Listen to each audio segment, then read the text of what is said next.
Hey everyone, and welcome back to another video. I received a few messages from you after I posted my recent chai recipe video. Some of you were asking about the spice jars I was using in that video, and a few of you were also asking about how I organize my pantry. So that's exactly what I'll be sharing in today's video. We tend to cook a lot at home and follow mostly a plant-based diet. So other than fresh produce and items that we keep in our fridge, we rely quite heavily on pantry staples such as grains, dried lentils, beans, spices, and so on. Having an organized pantry for us makes cooking at home so much more enjoyable when everything's easily accessible, and it also helps us keep an eye on the food we already have so nothing goes to waste. All the storage items I'll be sharing in today's video were purchased a while back, but I'll try and leave a link to as many of the items down below in the description box.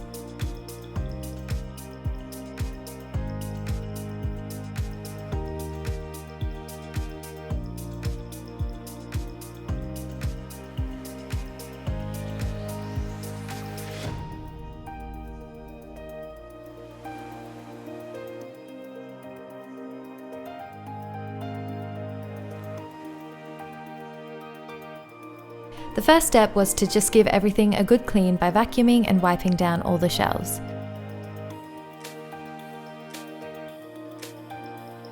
I then went ahead and lined all the shelves with these clear sheets we purchased at IKEA. We've had these for almost 5 years now and they hold up really well, and they're great for protecting the shelves from food spills and stains. They can be cut to size and can be easily wiped down and cleaned if required. The next step was to make a list of all the items we wanted to store in the pantry and plan out which types of containers would be required. Here's a quick overview of all the items we use to organize our pantry. The first storage jars we purchased were these little spice jars from IKEA. They came in a pack of 4 and were very affordable. They have a screw-on lid and also a flattened edge, which means that they can be stored either upright or on their side. Next up were these mason jars. Mason jars make for very beautiful and affordable food storage options. We actually bought these a few years ago from Kmart to use as part of our wedding decor, and then we repurposed them for our pantry storage, which was perfect. These easy lock containers we found at a local homeware store a couple of years ago. They're a little similar to the OXO containers in that they have this suction open and close mechanism which makes them airtight. They stack easily on top of one another, and they also came in various sizes. These decor containers we've had for a very long time and they're still working great, so we continue to use them. We also ended up purchasing a few different baskets. I find that baskets are a perfect way to store some of those mismatched items like different jars and spreads and sauces. They help to group everything together conveniently and make them easy to find in your pantry, but also make the pantry look a lot cleaner at the same time. These little shelves were also from IKEA. They were white, so they blended in with our pantry shelves and also helped to maximize the use of the vertical shelf space. Our top pantry shelves were very high, so to avoid stacking lots of items on top of one another, I ended up purchasing a couple of these shoe racks to place on top of the shelves. This allowed us to maximize the use of the vertical space again without having to actually create any built-in shelving. Once we had everything we needed, the next step was to create the food labels. I created my own labels using my Sizzix Big Shot machine. I mainly use this machine for card making and craft projects, but it definitely comes in handy for home organization.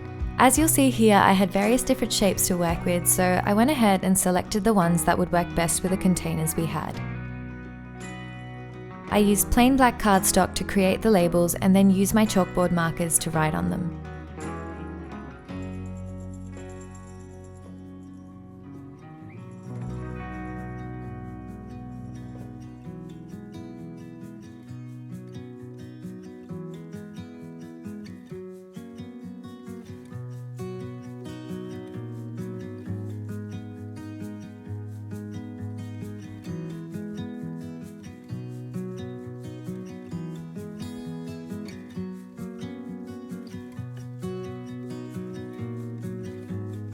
Now, I am aware that most people aren't going to have this machine to cut out all their labels at home, so I've created a free printable PDF for you, which I'll leave in the description box down below if you're interested. In this PDF, I've created all the labels that I used in my pantry in similar shapes and dimensions, which you can simply print off, cut out, and stick onto your jars. Of course, everyone is going to have different things in their pantry, so I've also left some blank labels as well that you can print off and write on using a chalkboard marker.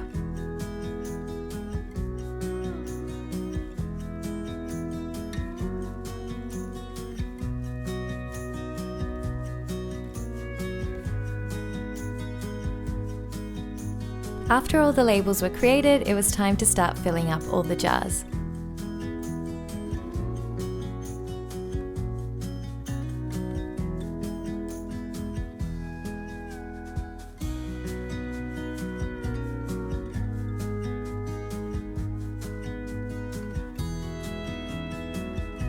For any items where I wanted to keep either the cooking instructions or nutritional information, I went ahead and cut them out and taped them onto the back of the jars. I also used some masking tape on the bottom of the jars to write down any expiry dates.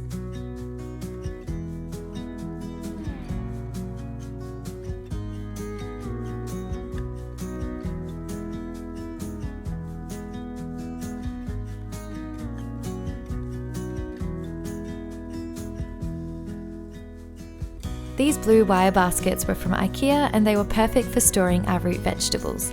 To store the garlic, I actually ended up using one of my smaller produce bags and clipping it to the inside of one of the baskets, as it didn't take up much space to need a basket of its own. Also, it's a great way to avoid getting garlic peel everywhere.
I hope you guys enjoyed this video and found it useful. Let me know in the comments down below if you have any pantry or home organization tips of your own. Also, is there a space that you're currently trying to organize? I'd love to hear all about it in the comments. Thanks for watching, and I'll see you guys next time.